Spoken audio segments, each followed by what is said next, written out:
The information flow is endless, and with so many sensational headlines, changing policies, and market fluctuations, it can be tough to keep up with what's most relevant to you as a real estate investor.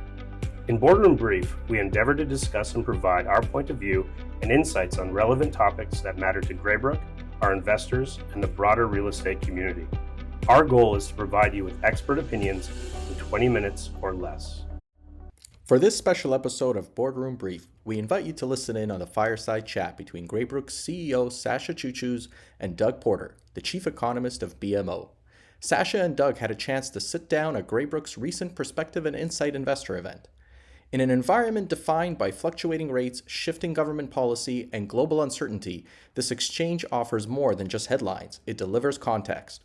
From election platforms and housing affordability to interest rate trajectories and fiscal philosophy, Sasha and Doug dig into what really moves markets and shapes investor decisions. It's not just about reacting to the moment. It's about understanding the structural forces at play and what's next for Canada's housing market and broader economy. Hello, everybody. Doug, that was awesome. Outdated already, but 30 seconds have gone by, so I'm sure the world has changed considerably since you were up there. But no, in all seriousness, it's great to be able to hear. You're in the middle of it every day. You're talking to a lot of people who are decision makers, policy makers, bankers, and all of the above. So it's great to get your perspective. Not boring at all with everything that's going on. I guess I want to pit stop first at the election. We were talking a little bit before we got started here, and one of the things we were talking about is just the difference between the platforms as it relates to spending, as it relates to what I call the angle of attack, right? The angle of attack being, if we had more money and spent it better, we could make these allocation decisions and spur growth. The other platform might be a little less regulated and a little more business oriented in terms of how they make up that gap. You saw both budgets, albeit had very little time to digest them. There seems to be a lot of conversation around the spend with the Liberals winning, and one school of thought is just that this is what's required when you're going through a crisis, when you're going through a difficult time. You need to put more resources to work. What's your kind of 2 cents on that and the budget that you've seen? Yeah, it's interesting. So a lot of people said that there really wasn't that much difference between the two parties, that the Liberals had actually borrowed a lot of the playbook of the Conservatives. But when you read the platforms, there was a clear distinction in priorities. I wouldn't put too much faith in the exact numbers. I mean, I think they were using pretty optimistic economic outlooks in their numbers, but the priorities were clear. The Conservatives were actually aiming, they wanted to cut income taxes even a little bit more than the Liberals. They wanted to also bring down the deficit over the next few years. Like that was one of their core missions. The Liberals, frankly, have just become less concerned about it. Even under Mr. Trudeau, they slowly but surely were, becoming less concerned about balancing the books. They really weren't even aiming to do that anymore. Their loose target was to keep the overall debt as a share of the economy fairly stable. They're really not even trying to do that anymore. And I think it's largely because the moment is so big, seen as so big, and I have to agree. So I don't really consider myself to be a fiscal hawk or a dove, but I think there's a time and a place when you do actually have to run deficits for a spell. And I think that given the severity of the trade war, this is one of those times. Now, that's not giving them a free pass by any means. For sure, I want to see that money spent well, and put in the right place. When initially I saw people talking about a pandemic-like response, I went, oh no, no, do not go there. Not like things like CERB again or anything like that. And I don't think Mr. Carney's looking at that at all. But what I would say, if I was giving them some advice, I would say is stay flexible here. We know Mr. Trump can change like that. It is possible. Look, that they could reach some kind of a deal between the U.S. and Canada and Mexico relatively quickly. And I'm not saying we're going to be back in an ideal spot, but we might be back in a relatively good spot pretty quickly. And you don't want to get it locked in to all kinds of really generous spending programs that you can't get out of in the next couple of years. So And so far what we've heard from Mr. Carney is, he's talking about giving $2 billion to the auto parts industry to, to bring some of it back here, and that sort of thing, and direct help for businesses and workers who are directly affected by, by the trade war. That's okay. I think that's not unreasonable, but I'd be careful about overdoing it when the landscape can change really quickly in this trade war, as we've seen with Mr. Trump. There's been at least 3 episodes where he's changed his mind, a couple times within 24 hours and once within a week. So, stay tuned and don't assume that we're going to be in this for forever. Of course, when we make economic forecasts, we have to make assumptions, and we've been thinking that we're going to be living with pretty serious uncertainty for 3 to 6 months, and then things will stabilize at not a great space, but not terrible either. And that's the assumption we're making. And I guess, our debt to GDP isn't in as bad shape as some other countries, the U.S. included, right? So the 5-alarm fire that the U.S. is purporting their debt to GDP be, and why Doge exists and all that kind of thing, we're nowhere near that. So to put it into context, we're spending, this might be the right time to spend, and frankly, we're not at the stage where we shouldn't be considering that. Would that be a fair way to look at it? Yeah, I think it's pretty fair. And there's everybody can argue this from a different lens. There's so many different measures of government debt, but I think a really fair assessment of it is that Canada is not in the same terrible shape that the U.S. is in. I often joke it's like we're the best looking horse in the glue factory on the fiscal front. We're not as bad as Europe. We're in most of Europe. Germany's similar to us. Japan's in pretty tough shape.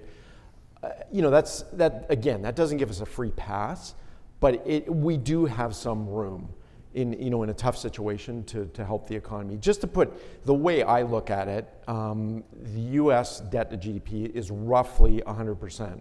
So basically, their debt is about $37 trillion, which is roughly equal to what they produce in a year. Our combined provincial and federal debt, the way I look at it, is about 70% of the economy. So, I'm not saying we're pristine by any means, but we do have a little bit more room to maneuver. A little headroom there. So I want to kind of spend a bit of time on housing, because I think that's kind of a really relevant topic in this room.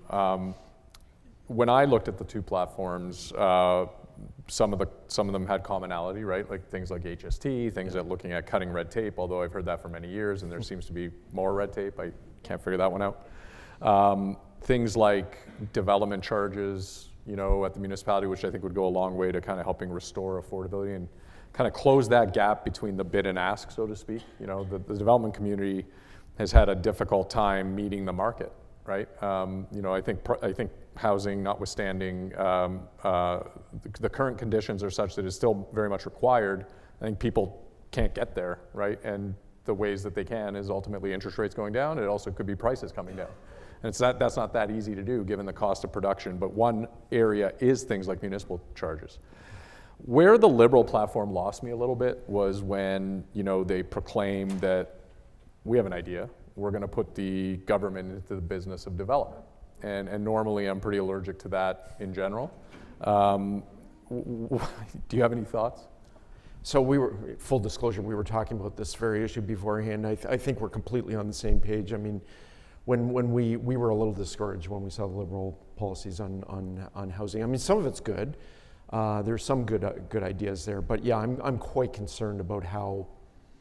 I guess interventionist is the word I would use. That they think that they can fix the supply problem by creating a new government agency, and I'm quite concerned about that. As I mentioned before, we've been hearing both from the provincial and the federal level for the last number of years, how we're going to build X million units over the next few years, and what have housing starts done? They've actually been coming down a bit. I mean, they're at actually relatively healthy levels, but just not in the same league that governments have been talking about over the last couple of years. And it really goes to show that builders will respond to the market, not to the government. At the end of the day, and the market's been a bit soft for the last couple of years, and the government cannot change that. I think look, trying to build some social housing, not the worst policy. I guess the one I find interesting is them talking about resurrecting MURB. I'd actually be interested in hearing what your views on that. MURB didn't last all that long in the old days, but I understand that it's probably not quite as conducive an environment. You have to be quite old to actually remember the days of MURB. But I would not be against them trying it, because goodness knows, we're in a tough spot here. It'll help a little bit, I think. Anytime I see a tax-led sort of, it's like investing 101. You shouldn't be making your investment decisions on the basis of the tax outcome, whatever that is. But I do think it'll help. I think there's been some incremental, policy and sort of what I'll call federal level changes, whether it be through CMHC or whether through policy, to be able to try to create more rental housing. I think MURB will probably edge that along a little bit. How sustainable and how many people can really get involved to create at scale, I think is still a bit of a question mark in my mind. Just to the point, you use the word intervention. I mean, and you mentioned yourself that the development community typically will respond to market conditions. I would just add to that sentence, provided the government stays out of the way. Like generally speaking, the issue is a response, but there's always some regulated response. Like if you think about what happened back in 2017 at the provincial level, things were kind of, the market was clearing, prices were going up, and it was like, boom, fair housing plan, right? Yeah. Let's impose a tax, let's exclude participants from the market, and it distorts things, and I think it makes it difficult. Having said that, definitely we need to think about kind of all the different rungs of housing and how to fulfill our obligation as a society to make sure that there's appropriate housing for our population growth and things of that nature. So it'll be interesting to see what happens. I mean, I think for the people sitting in this room, the way we look at the world is there's some things that are handed to us, and then there's some things that you have to kind of go out and figure out yourself.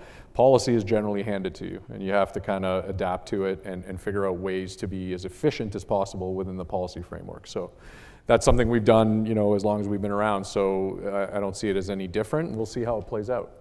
I do think that obviously with what happens with interest rates and things like that, we're going to see a bit of a reprieve. And as you pointed out, I think we're going to start heading back in the right direction. I think I saw on your chart that you said that housing was bottoming. I'm going to hold you to that. It's a great thing.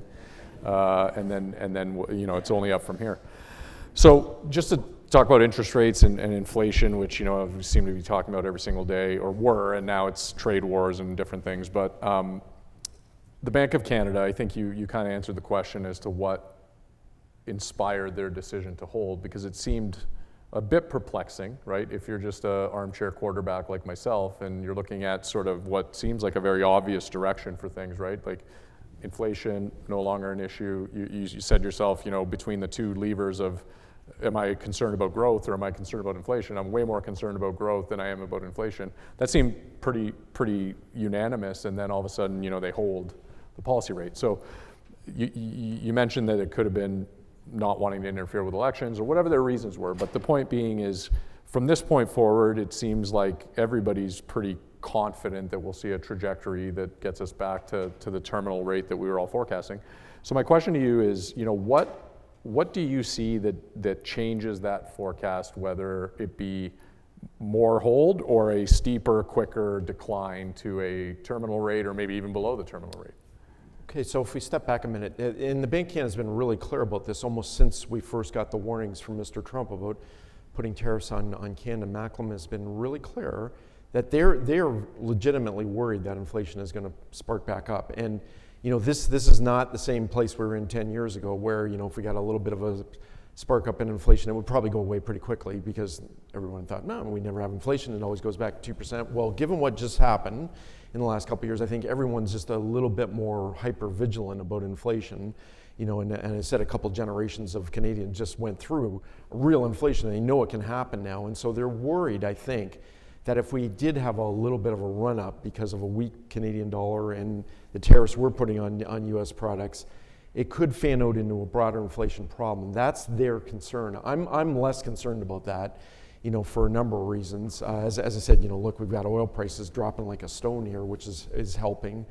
And I think the economy is going to be too weak to really get those even if you pay more for California wine or for an imported Thunderbird, or sorry, they don't make T-Birds anymore, an F-150, it's not going to lead to a broader outbreak of inflation, I believe.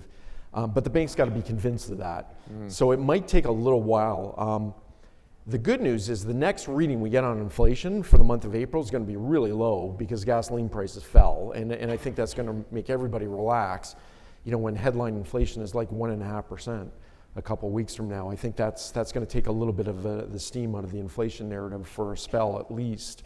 And I do think eventually they will cut rates. What could get them to cut rates even faster would be if this trade war just keeps going on, right. And we get sucked into something even worse than what we're faced with now.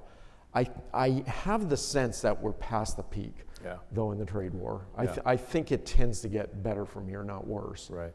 That doesn't mean we're in a good place. It's just a less bad place, I think. Yeah, I get. I'm of the same mind. I can't necessarily point to any specific data point other than a feeling with how things have unfolded. I mean, there is a lot of back and forth. There's a lot of, I don't even know that the administration knows what comes next, let alone us sitting here in a room trying to figure it out. But on that sort of note, the Bank of Canada has kind of laid out two scenarios. So if you think about where what we're talking about is maybe a shorter duration of uncertainty. Like markets, I find myself saying this a lot even within the firm, is like what markets hate the most is uncertainty. It's almost like bad, good, I don't really care. Just tell me exactly what's going to happen, and then we can plan around it. It's the part that's hard is when you don't even know if it's going to be bad or good or anything in between, and now you don't even know how to make decisions. I think that's hard. So the Bank of Canada has laid out kind of a couple different scenarios. One being what you just kind of laid out, which is we're past the peak. It's going to be some version of an agreement that makes sense, and therefore there's not going to be a sustained inflation type snenario, and things get back to somewhat normal, right? Scenario number two, which would be kind of more of a nightmare scenario, I think you would agree, is the stagflation scenario that you were describing, which is it does go longer. It becomes inflationary, right? With obviously tariffs have an inflationary impact, and at the same time it's stifling our growth, and that would be a terrible scenario. And there's probably 100 in between. So what's the base case at the Bank of Montreal? So it's interesting, and I actually disagree with both their outlooks. I don't think they've got it quite right. Like I think the first one is too optimistic. Like they're almost acting as if, we're going to be dealing with uncertainty, but most of the tariffs will go away. I don't think that's going to happen. I think scenario two is a little bit too negative that they have. And by the way, you can, if you're really interested in this stuff, you can go on the Bank of Canada's website and look at their monetary policy report where they lay out all the gory details. If you're into this, but scenario two is basically a full-on trade war that rumbles on. Our baseline is somewhere in between those two. It's not. I think we are. Look, as I mentioned in my little talk, I think Trump lives and sleeps or whatever tariffs, and I don't think they're completely going away. But like I said, I don't think it'll be as uncertain and as bad as what we've lived through for the last couple months. Look, he's got to now turn his attention to the budgetary side and the big tax cut he's promised, and that's going to take a lot of political capital because the Republicans themselves are split. Some of them really want to cut taxes and they don't care about the deficits. Others really are not comfortable with a $2 trillion budget deficit, and they're fighting quietly, like cats and dogs on that. And Trump's got to thread that needle. So I think he's got to put a lot more into that. I think that's what we're going to be debating about over the next couple of months. I think he wanted to get the trade story out of the way quickly, get done what he wants to do, and I think we get a bit more certainty here. And look, he's desperate for wins too. Like he would just love to be able to come up and say, Japan has given us $50 billion and we're going to make it mostly go away for them or something like that. And I think he wouldn't mind having a win with Canada either. He's like the Leafs. He needs a win. He needs that series win. Needs a win. It's funny you say that. As you were talking about Republicans and what they're thinking amongst their own party or the Democrats, I'm like, well, it doesn't even matter. If you use the executive branch for everything, then you don't have to worry about Congress or anything else in between. But we won't go down that path. Our new Prime Minister, comes with a pretty robust background in the private sector as well, obviously in public service with the Bank of Canada, Bank of England. In your opinion, and this is now a matter of opinion, is he the right guy? I think a lot of people cast their ballot on the basis of, Trump, who didn't say much about Canada when he was being elected, had a lot to say about Canada from the time he was elected. That, I think, weighed pretty heavily on the election result. I mean, if you look at the polls, like we went from a historic rout by the blue team to the historic rout by, well, maybe not a historic rout, but the comeback was like an unprecedented comeback. So clearly there was a huge Trump factor. Did we pick the right leader, in your opinion, for what has to happen next opposite our counterparty down south? Easy question. So this is why I invite him to Mississauga. He's close to his home, So I have to tell you, I did the Economic Club of Canada earlier this year. They get all the chief economists of the banks up there. The first question I get is, what will Mr. Trudeau's economic legacy be? And this is in front of like 2,000 people with the media rolling, and I'm like, and he was still prime minister at that time. I'm like, oh look, we're out of time. So I actually know Mr. Carney a little bit from his time when he was governor of the Bank of Canada. Whatever you think of him, and he is an excellent economist, by the way, you have to admire the man for running for public office. Yeah, I mean, we need more people of that kind of background pedigree, and I don't mean governor of the Bank of Canada, but really accomplished people to run for office. So we have to applaud him for that. It's interesting, as there was an article or an editorial in the Globe a couple weeks ago saying, Mr. Carney, he's so new to a lot of people who don't know him. They're like projecting on him what they think they want to see. He actually is a fairly open book. He wrote a book, a 600-page tome, which is pretty tough getting through, I must say, even as an economist.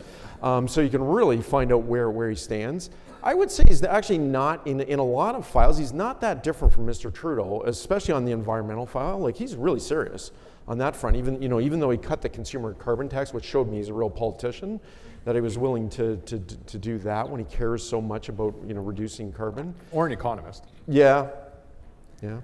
But no, I think he's more moderate than Mr. Trudeau is on most areas. I think you'll find he's definitely, the tone will be much friendlier for business. He's probably a little bit more down the middle politically than Mr. Trudeau was on most things.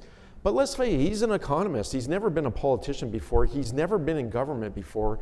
He's probably going to be guided a bit on some of these issues that he's not that familiar with. He's probably going to be guided by, the party on that front. It'll be interesting to see who he puts in his new cabinet. The quick cabinet he had there was not that different. Job number one is he's got to name probably another finance minister. I doubt Mr. Champagne will be the finance minister, but we'll see. They'll be doing that soon, I'm guessing. Yeah, I've heard it might take a few weeks before he. I understand Parliament might not open until the end of May again, but like I said, whatever you think of him, I do congratulate him for running. And he's very pragmatic. He's sensible, and he's very calm. And he projects that calm, which I think is important. When you're dealing with a lot of uncertainty, to have a very steady hand in the leadership role. Well, if you're we're looking at the opposite happen in the U.S., where it's not calm and it's causing a lot of chaos, right, in markets and otherwise. So, I think I'm choosing optimism. It's true.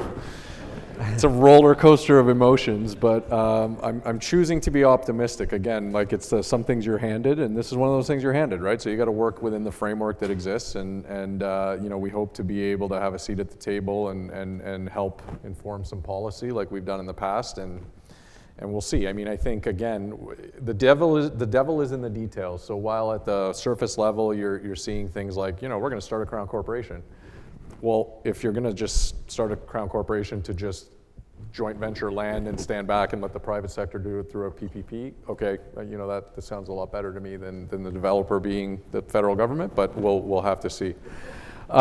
So I assume that deal will get done with Donald Trump within a week, and I assume that once that deal is done, it's like ironclad and it can never change. Oh, that's right, yeah. So that's like a whole other can of worms. Okay, let's hit the real estate market. So you had a chart up there that showed kind of a very uneven, an uneven last few years as it relates to what's happened across the country. I think in some ways, if you look at the factors, we're an affordability challenge kind of thing. And if you look at the run up maybe in the prior few years, you would have seen almost a reciprocal of those charts, whereas Ontario probably had some of the biggest run up 2020 to 2022, and then the reverse happened. So with population growth slowing for the time being and returning back to normal levels, with governments contending that they're going to build 500,000 homes a year, which we all know is probably unlikely. What's the view from your perspective on recovery and how uniform it is across the country, and where you expect kind of the leaders to be relative or over the next couple of years nationally? Yeah, and thanks for making that point on the home prices. I mean, I'm just looking at them from the peak, but of course Ontario had the biggest run up during the pandemic. If you look at the 5 years, it's much more even across the country. I mean, you do have some differences, of course, but it's not as extreme as my little bar chart on various cities would show. On the affordability, I'm actually somewhat optimistic. So there's a lot of different measures of affordability. There was one in the Globe today that I was just rolling my eyes going, no, that is not the way to look at it. The sort of the traditional way is, what's a typical mortgage payment as a share of income, and add in utility payments. So the chart in the Globe just looked at home prices versus income and did not take interest rates into account, which is crazy. You can't do it that way. You've got to take the interest rate factor in. Affordability has started to improve a bit over the last year. It's still unaffordable, historically speaking. How do we get back to normal? And I would actually say, in 2019, it wasn't perfectly normal, but it was not unreasonable in 2019. Even if we got back to those levels in terms of affordability, it would be a win. So there's three things that have got to happen. Home prices are basically not going to go crazy. And they might even have to drift a little bit lower from here. They've already come down quite a bit in Ontario. They might have to come down a little bit more, or not, just not take off. Second, rates do have to come down a bit further, which I think they will. And finally, incomes have to keep growing, basically grow incomes into it. And that would be a nice scenario. If that unfolded over a few years, we could get affordability back down to almost 2019 levels. We have been in as tough affordability scenarios before, back in the early 80s and early 90s. The way we got back to normal affordability in both those, home prices crashed. Yeah. And then interest rates collapsed. And then, oh, look at that, we're back to affordable. But after really ugly environments, and we've managed to avoid that this time. We were concerned there was a chance that was going to happen. Yeah. It hasn't, thankfully. Prices have come down, but they haven't crashed. And that's what we would like to continue to see, is just a slow but sure step down in affordability. And supply has definitely got to be a part of that. It's a big one, yeah. But again, you need to keep that nice balance. You don't want home prices to come down too much, because then builders won't build. Yeah. Where's the incentive? So you got to strike that nice balance that unfolds over a couple of years, and rates are going to play a nice role here.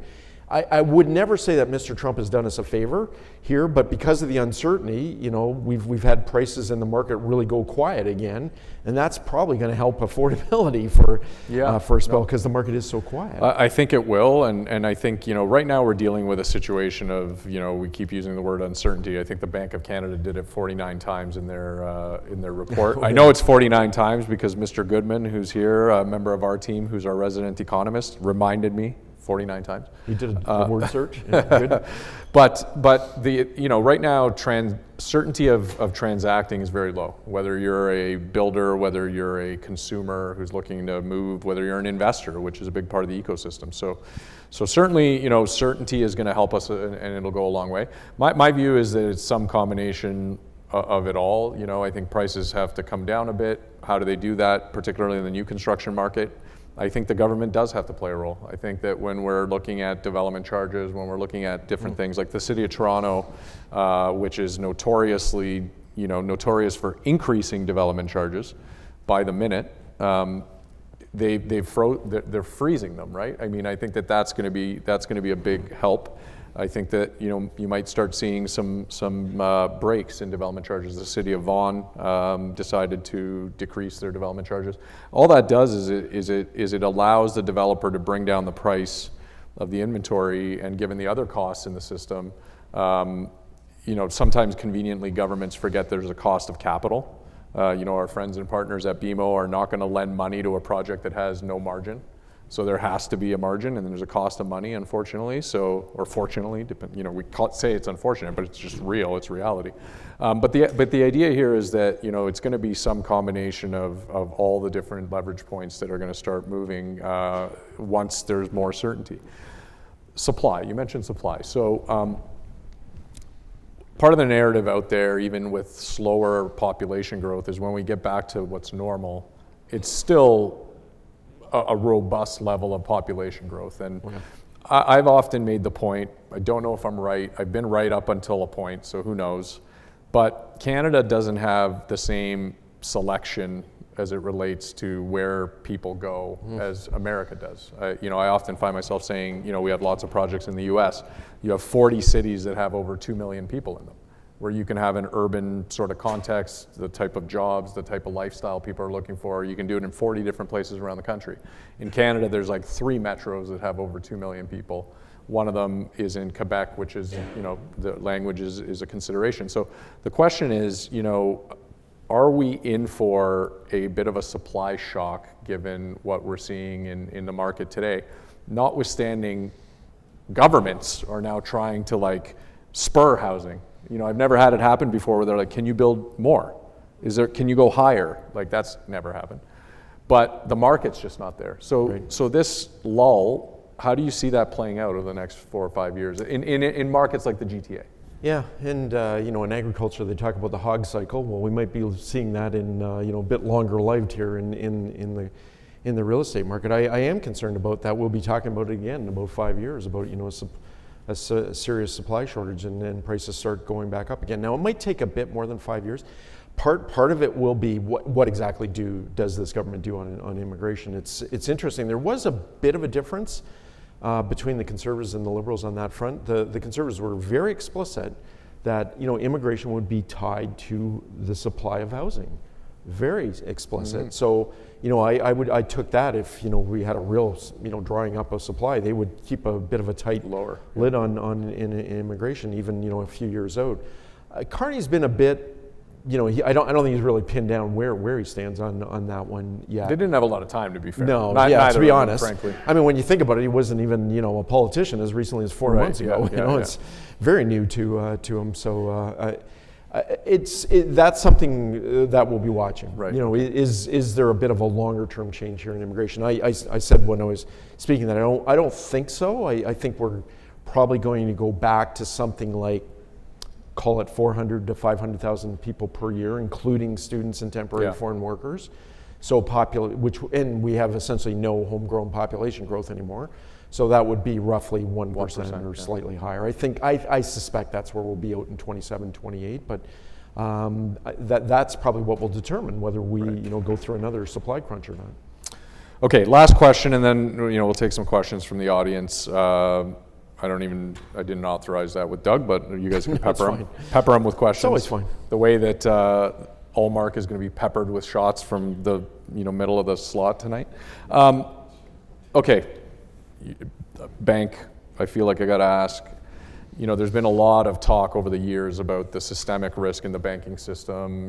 With interest rates high, you look at how many people bought real estate in 2020, 2021 at peak prices, what's been happening, people using their own proxy for default rates and things like that. I personally think that it's well under control, but I'm not a bank. So trying to get your perspective on how the bank is looking at its loan book and systemic risk in the banking system, particularly as it relates to the housing market, and whether you see that or whether you see it as being largely contained. So it's interesting, for a couple of years there, everyone was talking about the mortgage cliff in 2025 and 2026. I haven't heard that phrase in like 6 months, and I haven't been asked a question on concerns more than about once or twice in that last 6 months. It's still out there. The reality is a lot of people did buy in the frenzy in late 20 and early 21, and even up until 22, and they did get locked in at very low rates, which even with the pullback in rates are still going to be, they're going to face a rise in payments. The only thing I will say is those people, have seen this freight train coming at them for 5 years now, and they are likely in some way, shape, or form prepared for it. Worst case scenario, you got to sell into the market, and the market, even with the pullback from 22, is still a lot higher than it was in late 20 and early 21. I don't, see it cascading lower from here. So I don't see it as a systemic risk. And of course the banks are in very strong shape overall. Even internally, I do not hear that much concern about it. Well, we've had some, just kind of dovetailing on that a little bit. We've had some closings, right? Like, so things that have happened, where we sold, condo units, for example, in 2020, 2021 that have now been delivered. And I would say default rates are not, they're above historical averages, but not like dangerous. And I think what I've seen, at least in our experience, is a real intent. Like if you think about what, there's contractual obligations, there's people have deposits down, which, nobody wants to walk away from a couple $100,000 if they can avoid it. You're looking at lenders in some cases that are honoring, sort of purchase agreement pricing, because I'm presuming they're taking a long-term view of kind of the real estate market. So we've seen a lot of intent, and it's people. We're working with people, and they seem to be figuring it out. Like you're saying, they have that freight train coming, and they've seen it a mile away, so they've been doing their best to try to get ahead of it. But we haven't seen it yet. It sounds like you're probably of the same view that it hasn't been. You got to be conscious of it, but it doesn't seem like it's something that 2 years ago it was a future catastrophe, and it doesn't seem to be materializing in that way. Well, I want to thank Doug, everybody. We're really fortunate to have him. Really appreciate it. Thank you so much. As always, perspective is everything, especially when navigating volatility. The road ahead may not be smooth, but conversations like this help map the terrain. Thank you for listening, and stay tuned for our next Boardroom Brief episode as we continue to explore the forces shaping real estate, the economy, and the future of investment in Canada.